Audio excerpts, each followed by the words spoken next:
Hi friends, কেমন আছো সবাই? আমরা তো খুব ভালো আছি। আজ আমরা যাব 170 কিলোমিটার দূরে অন্য এক জায়গায়। সেখানেই থাকবো বেশ কয়েকদিন। হাজব্যান্ডের কাজের সূত্রে আমাদের নতুন জায়গায় ঘোরার সুযোগও হবে। আর এই 170 কিলোমিটার জার্নি স্টার্ট করেছিলাম বাইকে করে। আমাদের বেবিকে নিয়ে এই ফার্স্ট এত দূরে অ্যাডভেঞ্চার জার্নি। এই অ্যাডভেঞ্চার জার্নি শুরু হয়েছিল ভোর 5টায় কুয়াশা মাখা এক অদ্ভুত সুন্দর পরিবেশের মধ্যে দিয়ে। আর সব কিছুই শেয়ার করবো তোমাদের সাথে, তো ভিডিওটা স্কিপ না করে শেষ পর্যন্ত দেখতে থাকো আমরা কোথায় গেলাম এতটা জার্নি করে। কুয়াশা মাখা মায়া ভরা অদ্ভুত দৃশ্য দেখতে দেখতে আমরা এগিয়ে যাচ্ছিলাম আমাদের গন্তব্যের দিকে। আর অপেক্ষায় ছিলাম সেই সুন্দর কুয়াশা মাখা সকালের, যেটা এই অন্ধকারের মাঝে হালকা আলোর রেখা ছড়িয়ে দেবে। আর কথায় কথায় দেখো সত্যি সত্যি সকাল হয়ে গেছে। খুব সুন্দর কুয়াশা মাখা একটা সকালে দেখা পেলাম বহুদিন পরে। হাইওয়ের মধ্যেও এত কুয়াশা ছিল যে গাড়ি চালাতে খুবই অসুবিধা হচ্ছিল। আর তারপরে আমরা রেস্ট নেওয়ার জন্য আর কিছু খাবার জন্য দাঁড়িয়েছিলাম এরকম মাঝখানে একটা জায়গাতে। জায়গাটার নাম রাজশপুর। জায়গাটা ছোট হলেও বেশ জমজমাট ছিল সকালেতে। আর এখানে দেখো কত কিছু বানিয়েছে এরা। ইডলি, ধোসা, বন্ডা, বড়া, পুরি, গাড়া, আলুর তরকারি, চাটনি, সব সাউথ ইন্ডিয়ান খাবার।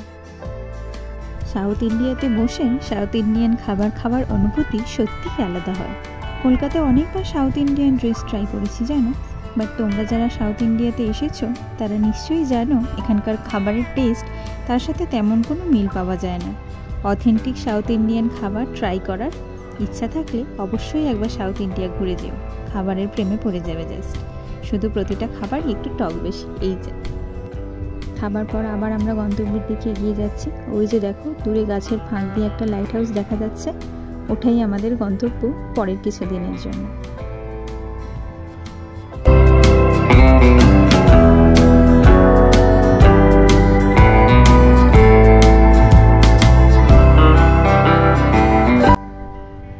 এই যে দেখো এসে গেছি প্রায়। এখান থেকে আমাদের লাইট হাউসের কম্পাউন্ড শুরু। আর এই যে লাইট হাউস আর এই যে ঘরটা দেখা যাচ্ছে সামনে, এই কোয়ার্টারটাতেই আমরা থাকবো নেক্সট কিছু দিনের জন্য।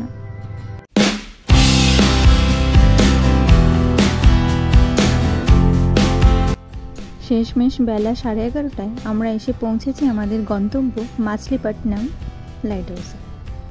দক্ষিণ ভারতের জনপ্রিয় স্টেশন বিজয়ওয়াড়া থেকে 2 ঘন্টার দূরত্বে এই মাছলিপট্টনম লাইট হাউসটি অবস্থিত। ভিতরটা দেখো কি সুন্দর। পরের কিছুদিন আমরা এখানেই থাকবো। আর কি করব না করব সব কিছু তোমাদের সাথে শেয়ার করব।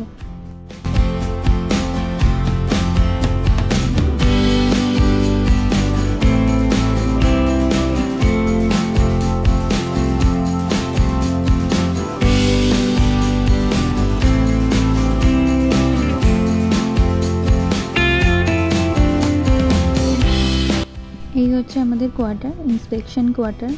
আর এই দেখো এত দূর জার্নি করে এসে আমরা হাঁপিয়ে গেছি, একটু রেস্ট নিচ্ছিলাম। এই কোয়ার্টারটা এসে খুলে দেবে, তারপর আমরা সেখানে ঢুকবো। আর এই যে কোয়ার্টারটা এসে খুলে দিয়েছে, সব কিছু ভিতরে দেখিয়ে দিচ্ছে। দুষ্টু দাঁড়িয়ে আছে। সব কিছু কমপ্লিট হতে প্রায় বেলা 12টা বেজে গেছে। আর খাবার কি খাবো বুঝতে পারছিলাম না, তাই বাইরে থেকে খাবার আনানোর ব্যবস্থা করেছিলাম। দেখো এটা হচ্ছে পুরো একজনের মিল। এখানেতে কিনতে পাওয়া যায় এরকমভাবে, তো প্যাকেটে করে সমস্ত কিছু দিয়েছে। তো এটা দিয়েছে সাম্বার। আর ফার্স্টে যেটা দেখালাম সেটা একটা নোটের শাক দিয়ে ডাল দিয়ে একটা টক টক তরকারি, এটা হচ্ছে বেগুনের তরকারি। আর এইটা দিয়েছে একটা বাঁধাকপির পকোড়া বলতে পারো, মানে বাঁধাকপি পেঁয়াজ সমস্ত কিছু দিয়ে একটা পকোড়া।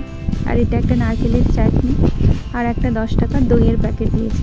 আর এই যে আমার দুষ্টু এখানে খেতে বসেছে। ফ্রেন্ডস, ভিডিওটা কেমন লাগলো কমেন্ট করে অবশ্যই জানাবে। ভালো লাগলে একটা লাইক করে দেবে।